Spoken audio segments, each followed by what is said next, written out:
আসসালামু আলাইকুম। কি অবস্থা সবার? আশা করি ভালো আছেন। আল্লাহর রহমতে আমরাও ভালো আছি। প্রতিদিনের মতোই ছোট্ট একটা ব্লগ শেয়ার করবো আপনাদের মাঝে।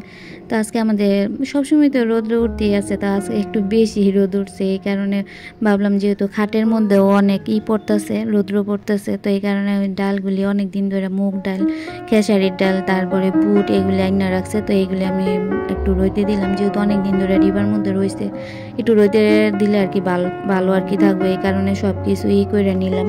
ডাল এগুলি কিন্তু রৌদ্র দিলে আর কি বেশি দিন আর কি ভালো থাকে। তো যেহেতু অনেকগুলি ডাল, 2 কেজি মুগ ডাল আসছিল, তারপরে 1.5 কেজি না 2 কেজি খেসারির ডাল, 1 কেজি না 1.5 কেজি জানি বুট আসছিল। তো যা খাইতে খাইতে মানে অল্প অল্প আছে, অল্প অল্প না বেশি, মানে 1 ভাগ খাওয়া হয়েছে, 2 ভাগই রয়ে গেছে। তো এগুলি একটু রোদে দিতেছি, রোদে দিলে এগুলি আর কি ভালো থাকে আর কি। ডিবার মধ্যে অনেক দিন ধরে পড়ে রয়েছে, তো ভাবলাম একটু রোদে দিই। তেমন একটা মানে ঘরের মধ্যে জানলা দিয়ে যতটুকু রৌদ্র আর কি আসে ততটুকু রৌদ্রই আর কি, রৌদ্র দেবো এগুলো আর দিব না, ছাদে দেবো না। ছাদে নিয়ে দিলে তো একদম হয়ে যাবো, মানে এই কাকে আছে না, কাক একদম সব নিয়ে যাবো। আর যেহেতু এগুলি পাহারা দেওয়ার মতো সময় নেই, কাজ আছে অনেক, এই কারণে আর ছাদে না দিয়ে আমি এগুলি জানলার মধ্যে দিয়ে দিলাম। তো খালাম্মা বলছিল যে ছাদে নিয়ে দিতে, তো আমার ছাদে যাইতে আর কি ইচ্ছা করলো না। তো এই তো এখানে রোদে দিলাম সব কিছু। একটার মধ্যে মানে 2টার মধ্যে ভালো রোদ পাইছে, একটার মধ্যে কিন্তু তেমন একটা ভালো রোদ আর কি পায়নি।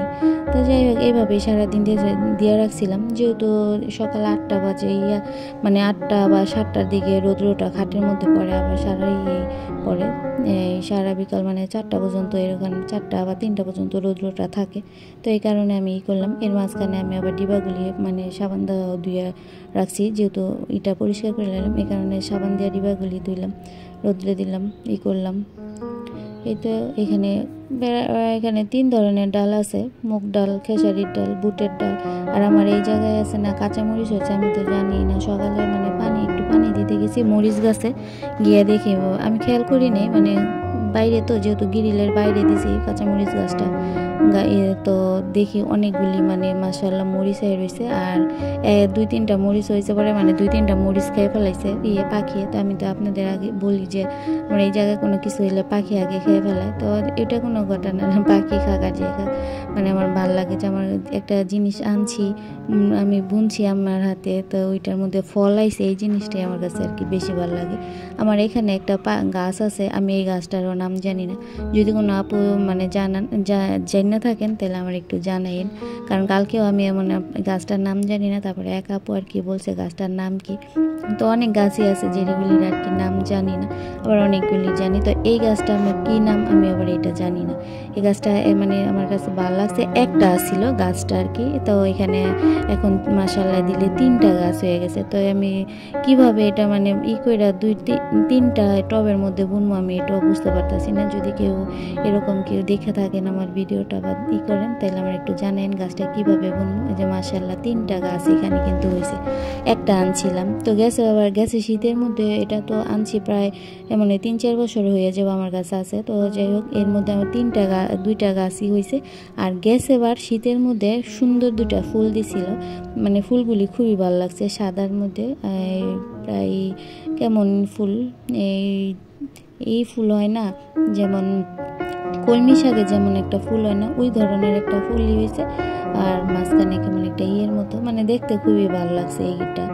তো এখানে আমার আরও কিছু আর কি গাছ আছে, এগুলি সব পরিষ্কার। এই যে এই গাছের আগাটা মানে পাতাটা কেমন নষ্ট হয়ে গেছে গা, তো এগুলি সব কিছু মানে যেটা হয়েছে এটা ফালাই দিতেছে। আর যেটা করছে পুষতে হয়, এইগুলির মধ্যে পাতার মধ্যে পানি দিতে হয়, পুষতে হয়, পরিষ্কার করতে হয়, তাইলে আর কি গাছটি ভালো থাকে। পানির গাছ সহজে মানে এমনি মরে না, তারপর আবার অনেক সময় অযত্নে আবার অবহেলায় কিন্তু হয়ে যায়, নষ্ট হয়ে যায় গাছগুলি। এগুলির মধ্যে আবার পানি স্প্রে করে দিলে ভালো লাগে। আর এই গাছটা আনছিলাম মানে আমার ফ্যানের বাতাসে গাছটা খালি হেলতে দুলতে কেমন জানি ঝুলে গেছে, পাতাগুলো একদম খালি নিচে পড়ে যায়। এই কারণে আমি আবার একটা ছোট্ট একটা দিয়া তারপরে দিয়ে আটকাই দিছি, এই যে কাপড়ের ক্লিপ দিয়ে যাতে ভালো থাকে। আর এই গাছটা মানে এমন করে এই লাঠিটার মধ্যে বাঁধা দিছি যাতে গাছটা ভালো থাকে।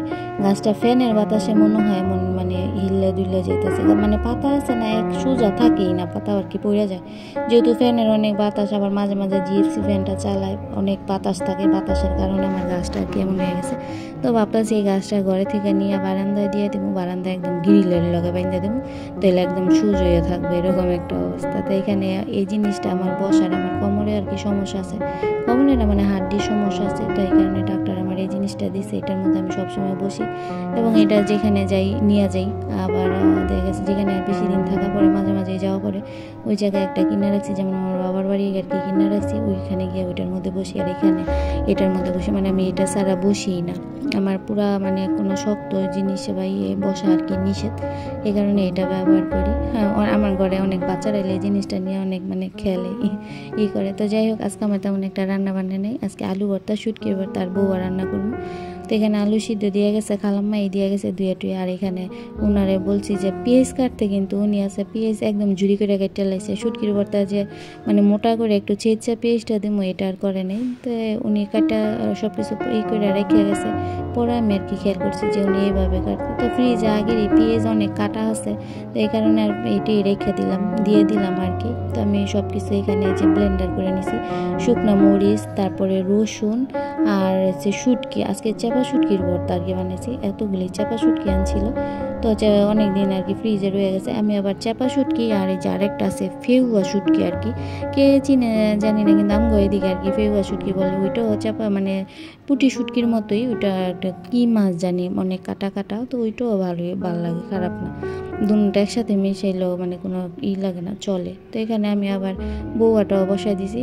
আমি আবার এই যে বউয়ার সাথে দিছি 2 পদের ডাল দিছি, একটা মুসুরির ডাল, একটা আছে মুগ ডাল। মুগ ডালটা আগে দিছি, মুসুরির ডালটা পরে দিব। গরম পানি দিয়ে বসাইছি, তো গরম পানি দিয়ে যখনই করবো তখন আর কি মুসুর ডালটা দেবো। মুসুর ডালটা এত আগে দিলে আবার হয়ে যাবো, মানে একদম কেমন জানি হয়ে যাবো, সিদ্ধ বেশি হয়ে যাবো আর কি, দেখাই যাবো না, এরকম একটা নরম হয়ে যাবো।